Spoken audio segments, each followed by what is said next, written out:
خب من میخوام سایت نیوآرک رو بهتون معرفی کنم که یکی از بهترین سایت ها برای طراحی لباس هستش. عمدتاً برای طراحی لباس استفاده میشه و اینکه الان من وارد محیط سایت شدم و بهتون نشون میدم که خود محیط سایت بچه همونطور که میبینید همون اول سایت یک ویدیو گذاشته که کاملا طریقه استفاده از سایت رو به شما نشون میده.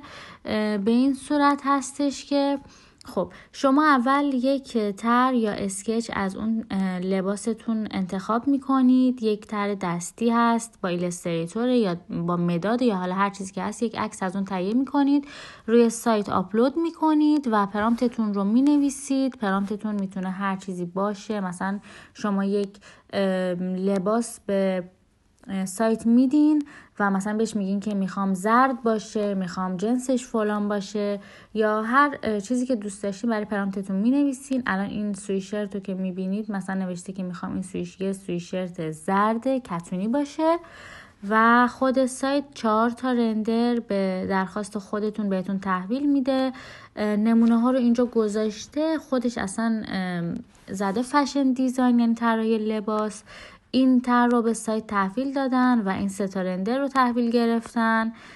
این طرح خیلی ساده دستی رو به سایت دادن و این 3 تا رندر رو تحویل گرفتن که خیلی هم که رندرهای یونیک و خوشگلی هستن و همینطور این کیف رو تحویل دادن و این 3 تا کیف رو تحویل گرفتن. هر چقدر که طرح شما جزئیات دقیق تری داشته باشه، رندر شما زیباتر خواهد شد.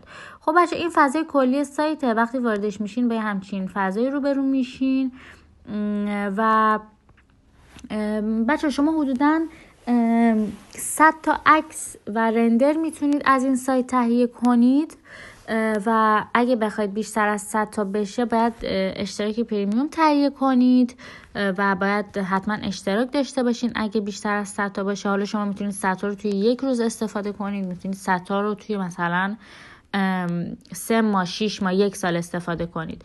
بچه اینجا get started for free رو میزنید چون میخوایم رایگان باشه و بتونیم از 100 تا عکسمون استفاده کنیم.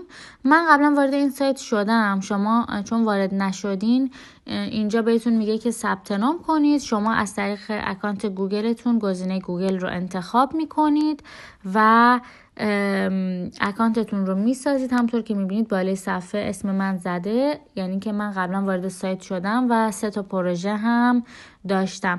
بچه اکانت یک سری اکانت هست که ماهی $9، شما 150 تا عکس میتونید داشته باشید، $29، 1500 تا عکس و ماهی $39 و کلا نامحدوده، یعنی هر چقدر که بخواید میتونید عکس تهیه کنید. من 88 تا عکس دیگه برام مونده.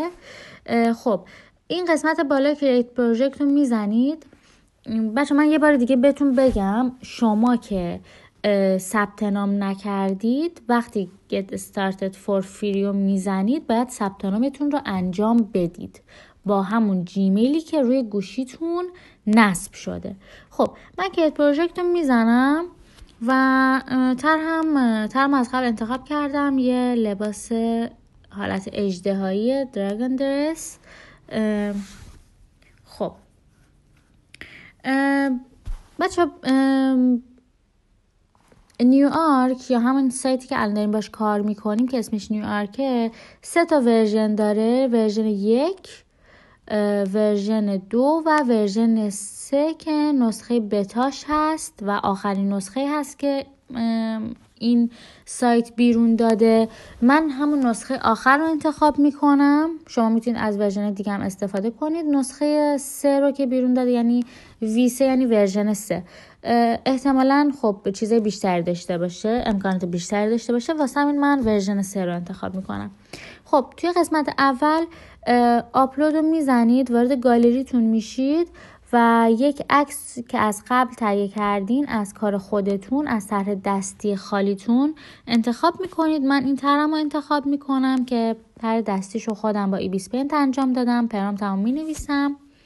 من پرامپتمو نوشتم یک لباس حالت اژدهایی قرمز با بالهای اژدها در یک محیط تاریک و ترسناک.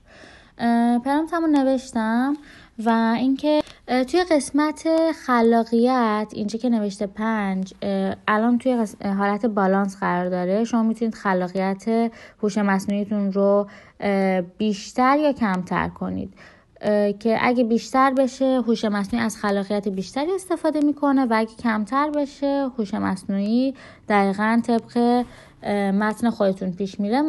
بالانسش روی 5 بود، من میذارمش روی 7. بچه‌ها بین 1 تا 8 تا عکس شما میتونید رندر بگیرید، شما میتونید 100 تا عکس داشته باشید. واسه همین ترجیح من اینه که 4 تا عکس رو انتخاب کنم و جنریت رو میزنم. من 88 تا عکس دیگه برام مونده. یکی از خوبیای این سایت اینه که خیلی سریع رندر رو به شما تحویل میده و طرح نهایی رو خیلی سریع بهتون تحویل میده. منتظر میمونیم تا رندر بگیره. بچه همونطور که میبینید واقعا خیلی خوشگل شدن. هر 3 تا طرح هم، هر 4 تا طرح هم در واقع خیلی جذابن و واقعا هم اون چیزی که میخواستم شدن. خب بچه ها توی این قسمت پایین ساجستشن شما میتونید تغییراتی که میخواید روی رندرها اعمال بشه رو بزنید. مثلا به عنوان مثال الان لباس ها قرمزه، من می نویسم یعنی که لباس ها رو سیاه کن و ترسناک ترشون کن و دوباره جنریت رو میزنم که 4 تا عکس دیگه به من تحویل بده. چقدر خوشگل شدن، واقعا همون چیزی شدن که میخواستم.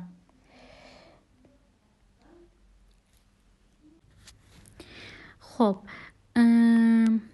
در نهایت برای دانلود، خب بچه یه آپ اسکیل هم اینجا داریم. من یه تست کنم ببینم آپ اسکیل این سایت رایگان هست یا نه. بله خیلی هم عالی. بچه آپ اسکیل این سایت گویا رایگانه و چه نکته مثبتی واسه اینکه اکثر سایت ها آپ اسکیلشون اکانت پرمیوم میخواد و رایگان نیست. آپ اسکیل یعنی که کیفیت عکس رو تا جایی که میتونه بالا میبره. همونطور که میبینید من زوم که میکنم واقعا کیفیت بالاست نسبت به یک سایت رایگان و تمام جزئیات رو به من میده. خیلی عالیه. من الان که دیدم آپ اسکیل رایگانه ترجیح میدم که همه رو آپ اسکیل کنم، کیفیتشون رو ببرم بالا. خیلی عالی شد. خب برای اینکه ویدیو طولانی نشه من دانلودم بهتون یاد بدم.